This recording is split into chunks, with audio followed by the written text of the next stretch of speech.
एक जंगल में एक चिड़िया अपने दो बच्चों के साथ रहा करती थी। वो दोनों हंसी खुशी अपना जीवन व्यतीत करते थे। अचानक एक दिन तेज हवाएं चलने लगी और बारिश होने लगा। चिड़िया का घर कमज़ोर था, वो ज़मीन पर गिर जाता है और घर टूट जाता है, जिसकी वजह से चिड़िया और उसके बच्चे बारिश में भीगने लगे। चिड़िया बहुत परेशान हो गई। उसे कुछ समझ में नहीं आ रहा था कि क्या करे। वो अपने बच्चों को लेकर जा रही थी।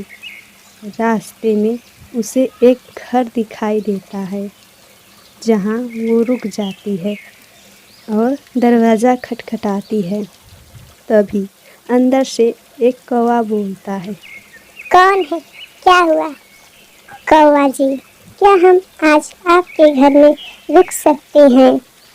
तेज बारिश के कारण मेरा घर उड़ गया, मेरे बच्चे भीग रहे हैं। कौवा बोलता है, तो मैं क्या करूं? अगर मैंने दरवाजा खोला तो बाहर से ठंडी हवाएं अंदर आने लगी। मेरे बच्चे अभी अभी सोए हैं, वो जाग जाएंगे। मैं दरवाजा नहीं खोलूंगा। वो तीनों कौवे की यह बात सुनकर वहाँ से चले जाते हैं और एक पेड़ के नीचे बैठ जाते हैं। अगली सुबह चिड़िया बहुत मेहनत करती है। वो जंगल से बांस के टुकड़े को इकट्ठा करती है और जल्द ही एक बांस का नया घर बना लेती है, जिसमें वो सब हंसी खुशी रहने लगते हैं। दिन बीतते गए। फिर अचानक एक दिन तेज हवाओं के साथ भयंकर बारिश होने लगती है। लगातार कई दिनों तक बारिश होती है, जिसके कारण कौवे का घर का छत उड़ जाता है। उसके घर में पानी आ जाता है। वो अपने बच्चों के साथ वहाँ से चला जाता है। तभी उसे चिड़िया का बनाया हुआ घर दिखाई देता है। वो जाता है और दरवाज़ा खटखटाता है। तभी चिड़िया बोलती है, कौन?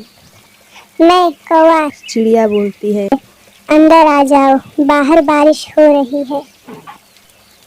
कौवा अपने बच्चों को लेकर अंदर आ जाता है और उन्हें सुला देता है। तभी उसे चिड़िया के साथ किए बर्ताव के बारे में याद आया और वो शर्मिंदा हो गया और बोला, मैंने तुम्हारे साथ इतना बुरा बर्ताव किया, फिर भी तुमने मुझे और मेरे बच्चों को अपने घर में जगह दी। मुझे माफ कर दो। चिड़िया, तुम्हारा यह एहसान कभी नहीं भूलूंगा। कोई बात नहीं कौवा जी, जब तक आपका दूसरा घर नहीं बन जाता तब तक आप मेरे घर में रह सकते हैं।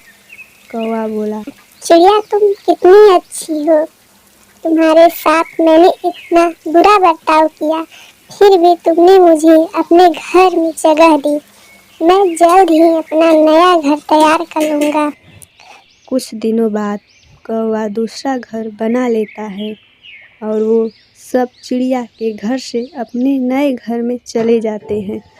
हमें इस कहानी से यह शिक्षा मिलती है कि हमें कभी भी किसी के साथ बुरा बर्ताव नहीं करना चाहिए।